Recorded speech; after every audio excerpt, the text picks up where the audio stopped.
Welcome to the Booker Prize podcast with me, Jo Hanya. And me, James Walton. And we've got a real treat for you today. For the first time ever, we are interviewing an actual Booker Prize winner, Marlon James, who in 2015 became the first ever Jamaican writer to win the prize, which he did with the extraordinary A Brief History of 7 Killings. Despite its title, though it's not so brief, at 700 pages, and with much, much more than 7 killings. No, indeed. Before we play the interview, which, full disclosure, we've already recorded, we're going to set the scene a bit, beginning with the 2015 shortlist. As well as A Brief History, the shortlist included Tom McCarthy's Staten Island, Sanjeev Sahora's The Year of the Runaways, and the book least like A Brief History, Anne Tyler's A Spool of Blue Thread, another of her terrific, sharp-eyed but tender portrayals of a middle-class family in Baltimore. As you'll hear Marlon James saying, though, the big favourite that year was Hanya Yanagihara's famously bleak A Little Life. Well, it's just a quick anecdote on that. I remember when that was A Little Life mania was at its height. I was on holiday with quite a big group of quite bookish people, all of whom read it one by one. And as soon as they finished it, they weren't going to the pub that night. Oh God, it ruins a holiday, doesn't it? Reading that book. Yeah, coming out for a drink? No, I don't think so. I think I'll just go to bed if that's all right. Yeah. James, do you want to give us a summary of A Brief History of 7 Killings? Yeah, I will.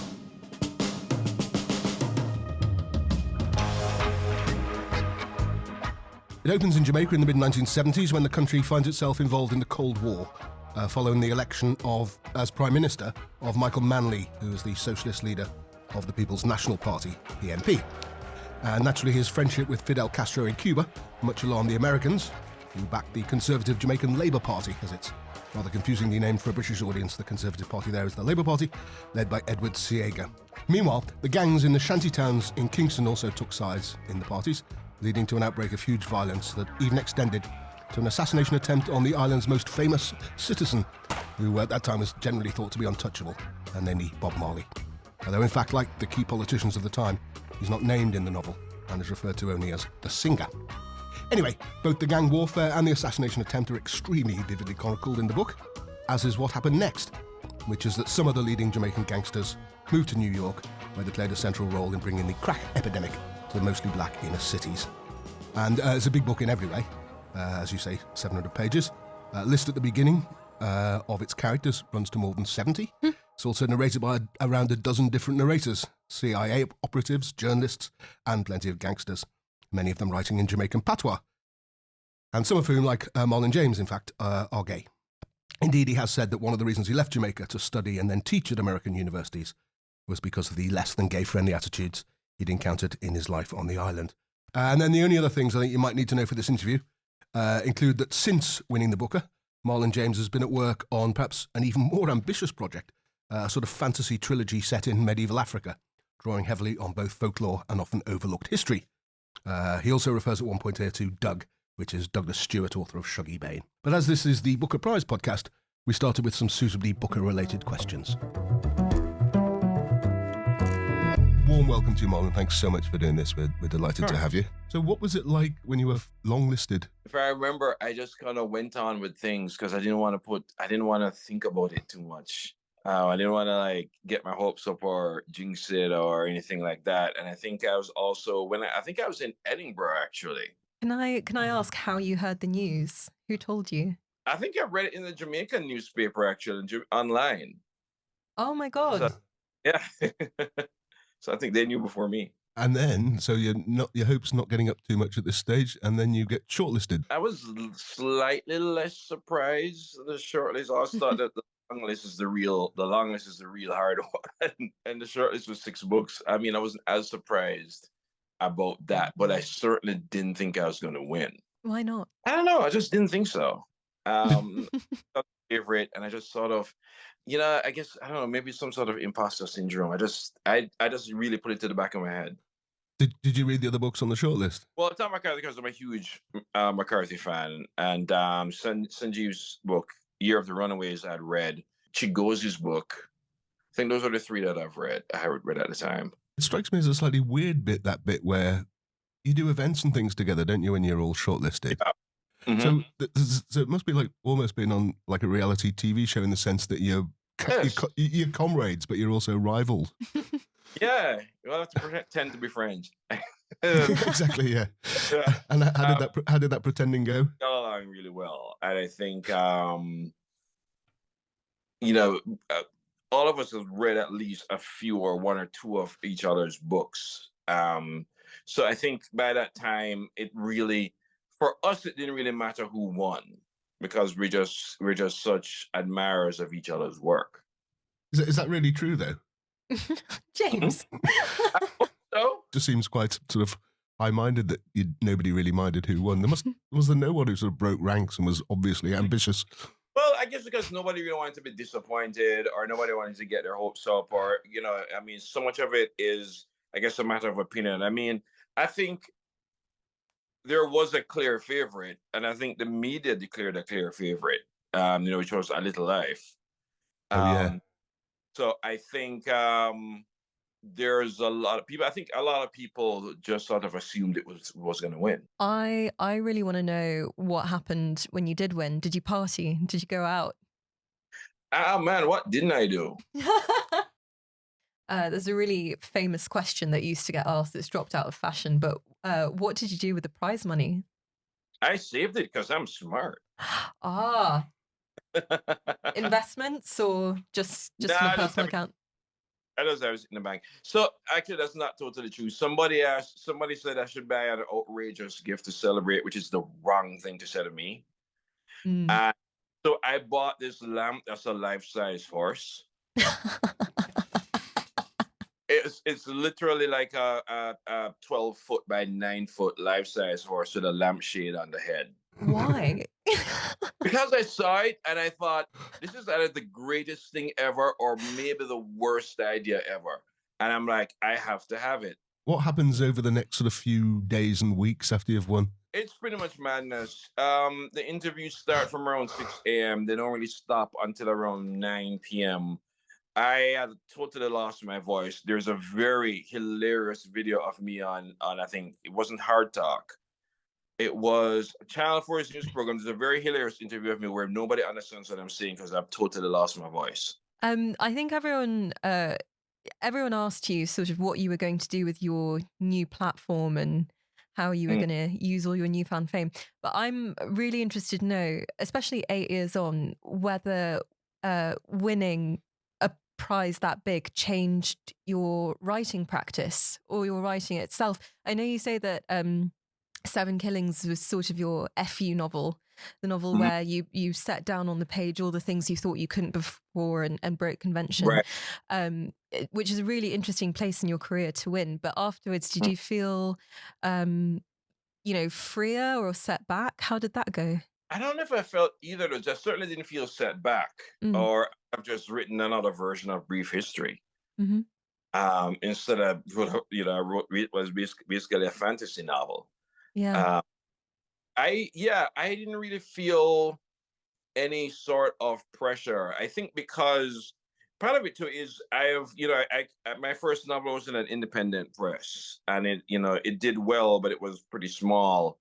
And when you I think I don't know if it would have been different if I had a debut novel win the Booker. I don't know. I don't know what is it for. I should ask Doug. How is it going? Having won the Booker with your debut. Um, for me, it was because I've had published before and published a smaller publisher. I already knew what rock bottom felt like. So Oh God. That's always helpful. yeah. So I whatever happened. So the commercial prospects post Booker didn't really scare me at all. Whether the next book sells a lot or doesn't sell at all, didn't really matter because I've just been through so much of that. For me, also, I realized that one way to stay grounded when you're in the middle of any type of hype is to just start writing the next book. Yeah. So I had actually started thinking of the next book from before Brief History was even published, before it even came out. So I was so busy already in a world, and this was a medieval African fantasy world so far removed from the present day, that's kind of where my head was. But there must be authors who just really just abandon themselves, just relish it, just think this is great. I'm famous now. I'm just going to really love this, being feted every way. Was that a temptation, or it just wasn't? I was a total temptation. I totally gave into it. Of course, it's like, you know, I would. I tell sure people, would. I tell people being and firstly, famous is to qualify famous. I think there's you know, famous is book famous. It's not like anybody's gonna invite me to the same place to invite Usain Bolt, or so on. But at the same time, being book famous certainly beats being not famous. And because, for one thing, I tell you one thing that what changed because of the book are so many countries became curious. For one, the Commonwealth, so that's 48 countries that may not have heard of me before. The book got translated in, I think, over 32 languages, which wouldn't have happened otherwise. So I think that the exposure that comes and the curiosity that this prize still creates around the world does change you in certain ways. The book is Brief History is in both Portuguese, and Brazilian Portuguese. Wow. Well, I mean, quite a tricky book to translate, it would seem to me. Did you get people? Yeah. Did you get sort of puzzled emails from translators? Not really, because I think what most translators did is they just sort of translated it into whatever was their country's street culture. And certainly in Brazil, it's like how people speak in the favelas. And that's what they did. And I think because of that, because of street culture, because of, whatever country's underworld, they just used that language. So I think it was actually a lot easier than people thought. And also by now, everybody's heard of Bob Marley. They know some Jamaican patois. So usually the person who translated usually knew more about Jamaica than me.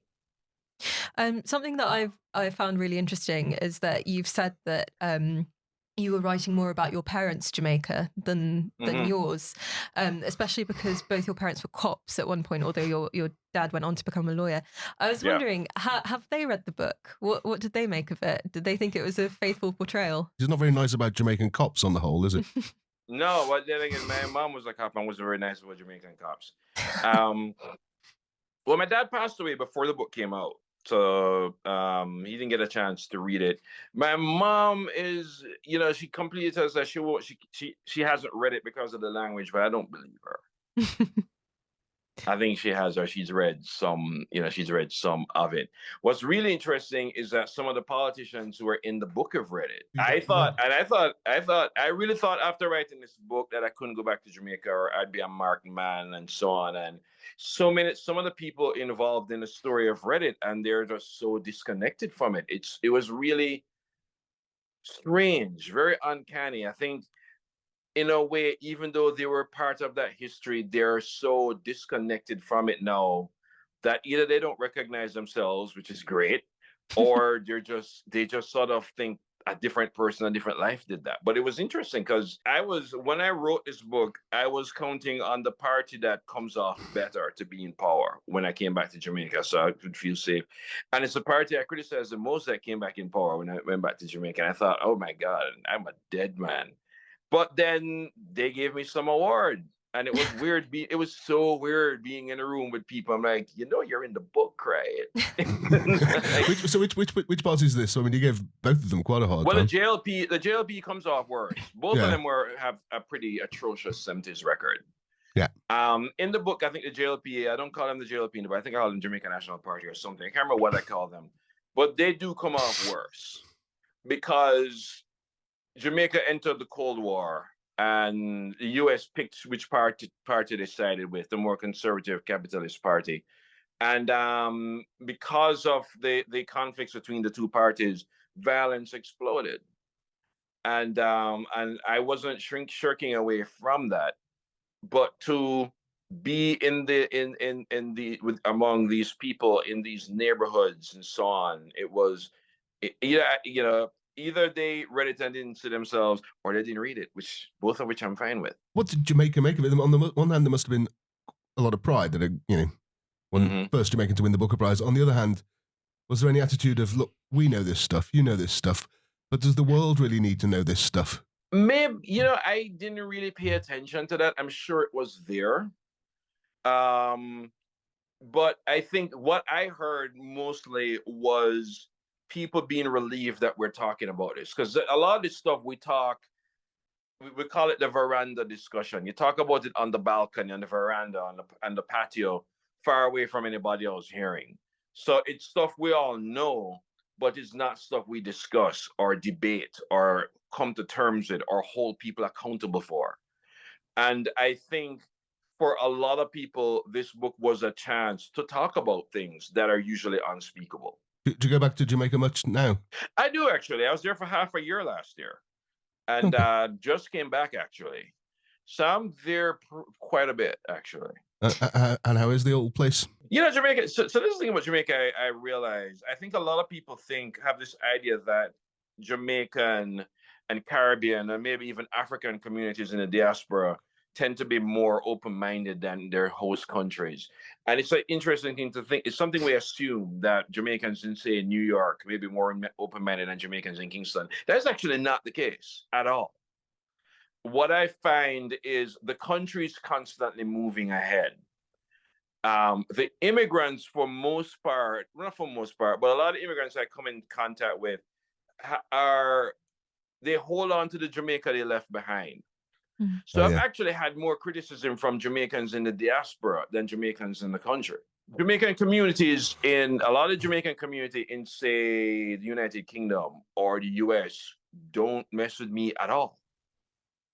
I'm not invited to their functions. The Consul General doesn't have me on speed dial. And I think in the diaspora, there's a sense that I've aired dirty laundry. Yeah. I'm going to go on a slight tangent away from this, but Marlon, I think some of my favorite writing is actually on your Facebook account. And I love it. I've noticed that your Twitter's gone silent though, which I also love. You used to call out American Airlines and, white girls in the club for being stuffy. Why have you chosen to stay on Facebook? I think because I'm old. Because my rants are usually too long for Twitter. And I hear you can just split it up. And I was like, I think I'm just too old. Because and I know I'm old because there are times when I would say something on Facebook and the next day it's in the Guardian. Yeah. I know I'll say all sorts of stuff. And it's like, as we say in America, crickets. So clearly nobody is reading Facebook. Should we move on to loads less. You just mentioned cricket there. Can I just ask you one thing from my own? Cricket. You're desperately reaching here, James. I'm very interested in. I don't know if you are, Marlon, but so that scene right at the end of Seven, A Brief History, where there's that sort of reconnection scene in a Jamaican cafe, and one of the symptoms of it is that there's cricket on the telly, but the West Indian cricket seems to be sort of disappearing, and I'm quite old. I think older than you, and I really genuinely disorientated living in a world where the West Indies aren't brilliant at cricket, because I just they were just like gods to us growing up. Yeah. So is that a matter of A, personal concern, or B, sociological interest to you?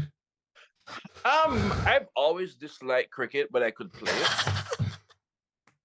which is funny. Yeah, you realise you've just broken my heart. But okay. You've just made my day by contrast. You know what though? I think that I think the West Indies needs to reconsider how they introduced us to cricket. I was when I was in high school, we had 3 terms. First term was football. Second term you did track and field. Third term you did cricket, and everybody had to do cricket. Which may be why I can't do it, but I don't like it, because I still have the school thing in me, like do it or get a C. But I think though that My problem with West Indies cricket goes pretty. I think we're reaping a lot of stuff we sowed in the 90s. Like to name names, yes, Brian Lara was a great cricketer. He's a fantastic player.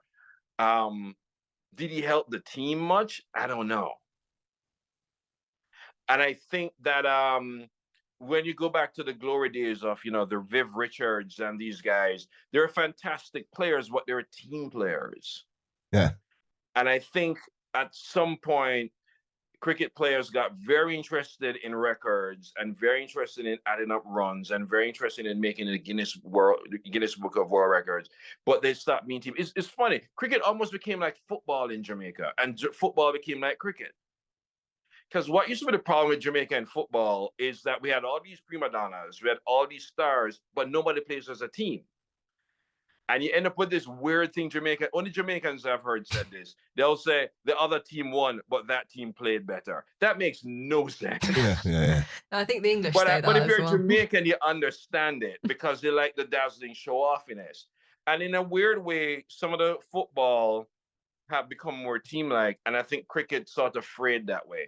I think it became a bunch of players instead of a team, and I think we're still reaping the benefits of that. I want to turn us to a topic that actually it's probably quite topical because of the SAG writers' strike happening at the moment.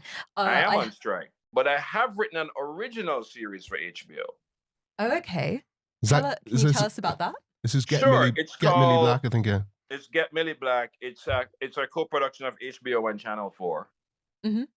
And it's we've actually finished filming.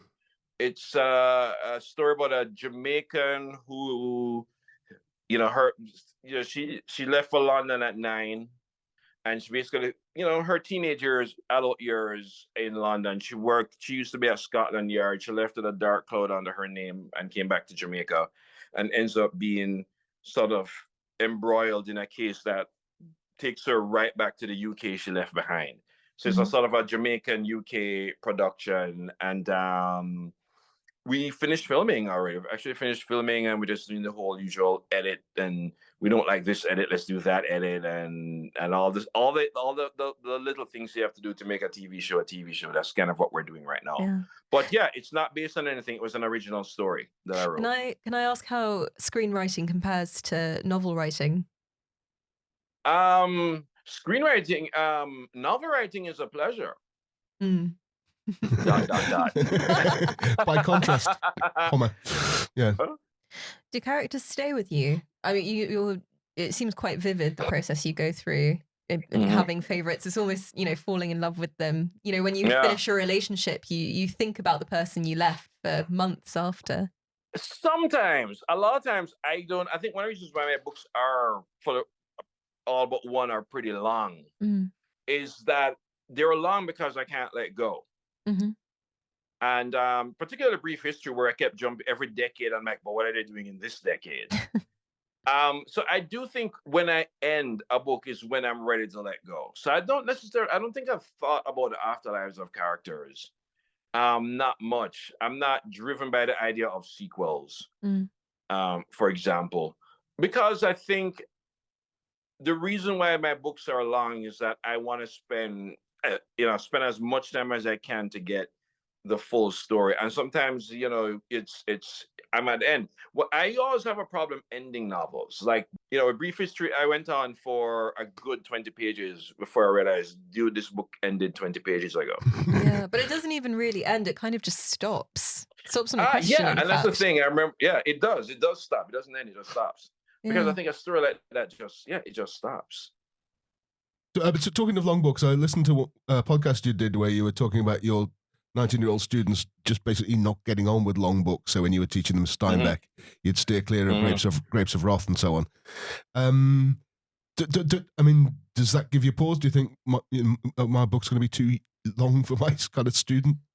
People I know as I don't know. I mean, most of the times I teach short books because it just gets to get us through the semester. Yeah. And I'd rather them read 6 short books than 2 long ones. And it's not a judgment call or a taste call on the books, but I think it's weird. We go back and forth, don't we? Because at one point, because of instant messengers, so everybody was worried about these kids not reading long stuff.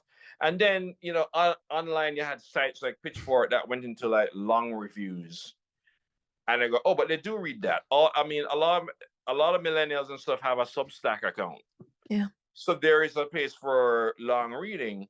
But then we have TikTok and we have Book Talk, which I'm not an enemy of at all. But I understand the concerns that are these things encouraging reading, or is it encouraging you identifying as a reader? Because those are not the same thing. It's like, I know people who want to write books. I know people who want to be considered a writer, and they're not the same people. Yeah. No, I'm not going to name names because I'm not starting any fights tonight. But it's like aesthetics versus content, basically, isn't it? How something is packaged versus what's actually inside it. Yeah, and I think on one hand, a lot of TikTokers would say, but I am talking about the content because they have read the book. Yeah. But on the other hand, your publisher says, yeah, I had to do it in this package. I had to put in a video, and I include some dark chocolate and such and such. I'm like, so what are we talking about here? You know, exactly. So yeah, it's ultimately, I'm for anything that gets people curious about books. And honestly, I don't necessarily have to criticize TikTok for not going deep into the book. If they get the person to the cover, they're going to open the book. Yeah, and identifying as a reader is better than not identifying as a reader. Absolutely. So ultimately, it's all for the good of books, and books could use some good. You've got one book left in the trilogy, don't you? Mm-hmm. That's still to come out. Is that the end of this year or next year? Next year. Next year. No, would it be next? I can't remember now. I'm so stuck in writing. Soon. Let's say soon. I don't think it actually has a release date. No, to be fair to both of us. How's that going? You're stuck in writing. It's going really well, actually. You know, the third one is called White Wing Dark Star. Mm-hmm. And again, it's a perspective of another character. And I do love the idea of, again, different characters telling the same story. But Moonwish's story ended up being a good almost 200 years before Black Leopard even happens. Mm. And, you know, they're a lot of fun, clearly. I think, you know, I mean, I call them fantasy novels. In a lot of ways, they're kind of magical realism for me. Yeah.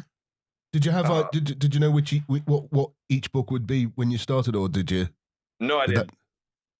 I kind of had a clue midway through writing Black Leopard who would tell us the second story. But as for the third one, I didn't know until I finished on the second one. What are the most fun parts of the writing process, and what are the least fun parts? The most fun part for me is the actual writing, actually. God, no one ever says that. I know. I love it. The actual writing, the typing, to get the idea down on page, and for me, I am open enough that I'm still sometimes surprised by where my own stories go, and that to me is a lot of fun. The thing I absolutely hate doing is conceiving the idea. It's like the complete reverse of what Rose tries to say. Yeah, even though I'm not one of the reasons I think why I'm not under pressure from do I match these sales or follow the booker and so on, is that I have enough pressure on my own to like, what am I going to write next? Because I never remember the process of beginning a book. I remember ending them. I never remember beginning them, and I keep going, oh man, I forgot how this is hard. I don't like this at all. I guess it's kind of, you know, everyone kind of compares writing to birth. A lot of women say they forget how painful birth was, and that's why they're able to do it again. I certainly, for me, coming up with stories, and the beginning process, figuring out whose story it is, what voice it should be in, is it third person, second, first, and I don't have an efficient way of doing this. All I can do is keep writing until I go, this isn't working, and start over. And this might be a slightly brutal question, given that you're in or coming to the end of an enormously long and ambitious trilogy. Any idea what have you got something lined up for after that? Oh yeah, already. I know exactly. Oh, what have I'm you? doing. Yeah. Well, are you allowed to? You're allowed to say? I am. I mean, all I would say it's about a hidden sort of not spoken about corner of Jamaican life, and I'm looking at it from the 1940s to now. And do we know what that hidden aspect is, or is that secret? So not telling you. You're pushing your luck, James. I sort of knew that actually. It felt like a futile question even while I was asking it. Marlon, thank you so much. Thanks for having me. That's been a real pleasure. Thank you. Well, there we have it. That was Marlon James. What a great guy to talk to. I must admit, I thought he was absolutely fantastic. Shame about him not liking cricket. That was his only black mark. Yeah, he's so funny, so interesting. Read every book in the world as far as I could see. Yeah, you really could talk to him about anything, and he'd have an opinion on it. That was a real joy for me. We should say something about what we thought of the book. Let's say after all that crush that we both got on him now, let's say we both liked it. I really did. I think it's pretty much a masterpiece. I suppose the only question is it a bit much? And I think yes, it is a bit much, and that's the glory of it. Well, it's interesting. He does in other interviews speak a lot to the fact that he didn't want a PG-13 version of violence in the novel. He didn't want to sanitize the idea of whether it's physical or political violence in the reader's mind, and by doing so make it somehow acceptable. And for that reason, I really rate the novel too. I mean, it is a bit much, and I don't think it's something that you can sort of sit down and read in one big chunk. Not least because there's so much information coming at you all the time. That's right. And that was one interesting thing he said in that interview, really, was that he just kept going. Yeah. So, in fact, had the novel ended in the 70s with the Bob Marley assassination attempt, I don't think we would have thought, where's the 80s and 90s in New York and the crack epidemic? What's happening in Cuba? Yeah, but because all that's there, it's just part of the sort of generosity of it and the scale of it, and those bits are terrific too. And I think he manages almost that with the violence as well, really, because, I mean, it starts off, you think, blimey, this is a bit violent. And maybe 700 pages later, you would be dull to it, but you're not, because he still finds more and more sort of extreme and horrible things going on, which might make it sound grueling, but it's not quite that either, is it? It's a really sort of rollicking.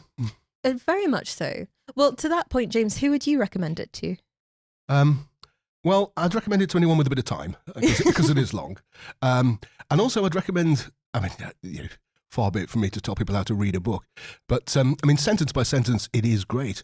But I don't think it's a book to savour. I think you should just let the whole thing sort of like blow over you like some sort of tsunami, which it sort of is. And maybe that's just because that's the way I read it. I started off thinking, God, this sentence is good, that's good. And then I just abandoned myself to the whole great sweep of it, and it was marvellous. I really agree. I think to me there was actually something slightly Dickensian about it in a weird way. And he does also talk a lot about being influenced by Greek classics, and there is something of the Odyssey about it. So for anyone who sort of loves getting particularly, I hate this phrase because it's become a cliche, but I guess it's cliched for a reason, lost in a novel, like fully stuck into something. A Brief History is definitely for them. I see your cliche and I raise you immersive. I've been outdone. Yeah, you've been out cliched. I mean, it is immersive. And you mentioned their Greek stuff. There's that, but there's everything. I don't know whether we should recommend other people's podcasts, books podcasts, except I would do in this case, because Marlon James does one with his editor, which is called Marlon and Jake Read Dead People, which does pretty much what it says on the, if we're sticking with cliches, metaphorical tin. And what's clear from that is he's read more or less every book ever. I mean, not just the classics of all nationalities, although certainly them, but also comic books, thrillers. He even puts in a good word for the Little House on the Prairie series by Laura Ingalls Wilder at one point. He does say, boy, was that girl racist. but he also says that he liked what she wrote. One of his favourite crime writers is Ross MacDonald, who's quite big in the 50s and 60s. And he said what he liked about him was that the way crimes build, the way things escalate. So it looks as though that's the worst crime that's happened, and then it escalates from there and there. And I think you could suggest that was an influence on the structure as well. So a lot going on in that book, and all of it great. And that's it for this week. If you haven't already followed the show, please do. And remember to leave us a rating. You can find us at thebookerprizes.com and on Twitter, Facebook, Instagram, TikTok, and Substack at The Booker Prizes. We'd love to hear what you think about the episode, Marlon James, and a brief history of 7 killings. So please do get in touch. And until next week, when, actually, as luck would have it, to be honest, we are doing The Sellout by Paul Beatty, which won the Booker Prize the year after Marlon James, and possibly not a book for the faint-hearted either. But rather neat follow-on, Joe. We don't just throw these podcasts together. We're so organised. Or sometimes it just all works out. Anyway, until then, goodbye. Bye. The Booker Prize podcast is hosted by Joe Hanya and me, James Walton. It's produced and edited by Benjamin Sutton, and the executive producer is John Davenport. It's a Daddy Super Yacht production for the Booker Prizes.